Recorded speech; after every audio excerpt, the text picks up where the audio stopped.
became popular in countries such as India, emphasizing the government's control over currency flow, which became the mainstream opinion in academia, and most mathematicians were still advocating for free currency floating before this. At the same time, discussions about the financial explosion in China are also on the rise, with the mainstream view that China is at the center of the vortex and has a high probability of crisis. They are worried that China will be blown up and then destroyed. In fact, the current situation of China's finance is more aptly described as the financial explosion because it represents a long-awaited energy, and the process of ultimately entering the financial explosion can be controlled by the government. In the absence of a sound financial system in China, relevant departments will not easily loosen financial regulations. As a result, China's financial civilization will transition from the financial explosion to a controlled explosion. From the perspective of Chinese reality, industrial civilization and agricultural civilization are still ongoing, and information civilization is beginning to emerge. The financial industry, on the other hand, belongs to the model of strict national regulation and a conservative approach. At this moment, entering the financial civilization still requires several hurdles. The first is the effective grafting of financial civilization with industrial civilization, agricultural civilization, and information civilization.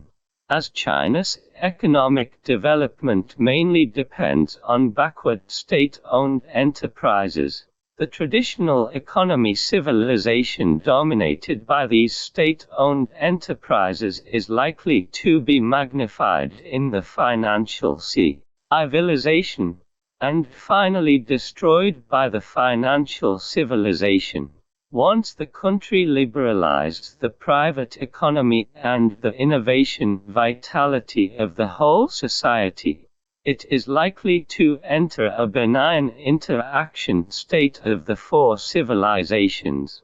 The second is the level of understanding of the game rules of financial civilization by relevant parties, and the degree of subversion of the wisdom of industrial civilization.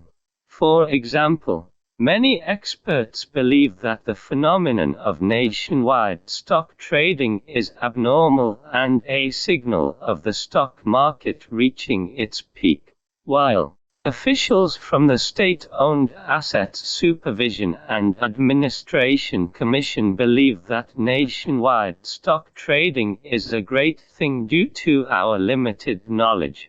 It is difficult to grasp it clearly within a limited time frame, regardless of the purpose for which this statement is made.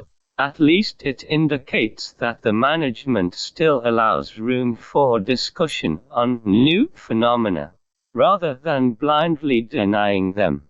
China's hybrid finance effectively balances tolerance and control, and may dominate the next wave of financial civilization, and is accustomed to using the laws of industrial civilization and information civilization to explain, study and judge financial problems.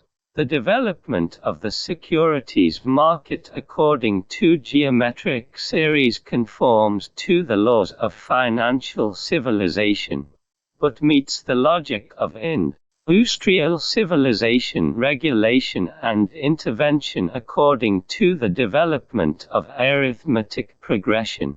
The so-called P/E ratio, securitization rate and valuation model in the inherent knowledge system have been repeatedly denied by the market, but they are still regarded as the principle Being conservative towards traditional knowledge and unable to understand the arrival of a new civilization may result in schizophrenia. Integrating and responding to the four civilizations in a timely manner will lead to a winner-take-all speculation opportunities for funds.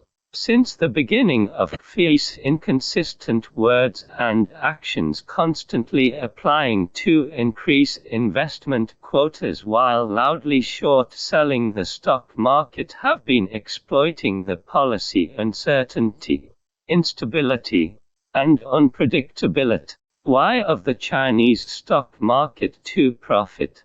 On the other hand, the more complex a system is, the more stable it may be. On May, China's A share market unexpectedly fell % due to an increase in stamp duty. On the same day, the H share market only fell % while the B share market fell more than %. This phenomenon has been referred to by foreign media as the strange phenomenon of Chinese corporate stock prices. For foreign investors, the chaos of China's finance is evident. In addition, China's finance is opening up to the outside world, and in the face of various disturbances from external forces, Hong Kong can play a buffering role to some extent. It can be foreseen that China's finance will be forced to develop greatly in the process of being utilized, and the stability of complex system self-organization. However, the complexity and chaos of the financial field itself not only confuse foreign financial capital, but also the management of China. It can only be a matter of cracking down on the situation and being dragged away by the situation. Fourthly, the Chinese-style social liquidation is the most peaceful. It is common around the world that too much funds need to be liquidated. The law is only expressed differently in different economies. In the classic market economy, the outbreak of financial crises became the main way to evaporate funds and close positions. But it brought about severe economic fluctuations and social unrest. For example, the Asian financial crisis caused many large companies to go bankrupt. In South Korea, people also used their household gold products to help the government overcome difficulties. Under China's special way of settling funds, the administrative liquidation has replaced the severe financial crisis. The management often directly forces project shutdowns in the form of policy directives, causing the chain of huge funds to instantly achieving the effect of cooling and evaporating.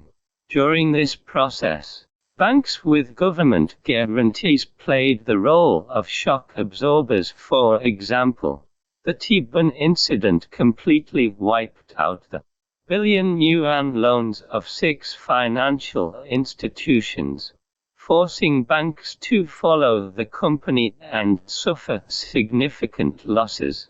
From this perspective, the market economy with Chinese characteristics has alienated the classic expression of financial crisis and to some extent ensured the smooth operation of the economy. But this seems to concept-era business opportunities are experienced just as the Chinese people are complacent about the national policy of family planning, which has resulted in 400 million fewer births in China. The aging population has advanced by 23%. 10 years will come. At the end of 2006, the population of elderly people aged 60 and above in China reached 149 million. Experts predict that it will reach 325 million by 2030, accounting for 21.9% of the total population. The typical 4+2+1, where a young couple has to support 4 elderly people and 1 child family structure. Structural shortage of labor force and insufficient social security income are the numerous challenges brought about by aging, which force structural adjustments at all levels of society. And the most crucial one is the transformation of thinking mode under the transition of old and new. The older generation thinks with the left brain. The left brain belongs to logic, rationality, utilitarianism, personal experience, analysis and calculation. The brain processes information in a time-dependent, sequential, and either-or directed manner. Therefore, the left brain almost represents the rule, institutionalization, standardization and mass production, which is just in line with the rules of the industrial age, bringing about the efficiency of collectivism, and also making focusing on big things and pragmatism the most typical way of thinking of the left brain. From the rule of holding chopsticks in the right hand, the arrangement of multiple choice questions on machine reading cards, to the efficiency of Fordism and the scientific worship of industrial civilization. The products under left brain thinking almost control the past. And in that year generation, left brain control has its inevitability. Firstly, in the early stages of industrialization, the market's ability to allocate resources was weak, and it could only rely on administrative means to concentrate efforts on major tasks to achieve national street rateages. Secondly, the accumulation of primitive capital relies on careful calculation, rationality rather than sensibility, science rather than intuition, and the consolidation of the foundation of the real economy through standardized production based on efficiency rather than the construction of a utopia. Therefore, industrial civilization itself is a civilization dominated by the left brain, and rationality and science are the two of them great magic weapon. But now the situation has made the premise of the era of left brain control gradually fade. Firstly, computerization, miniaturization,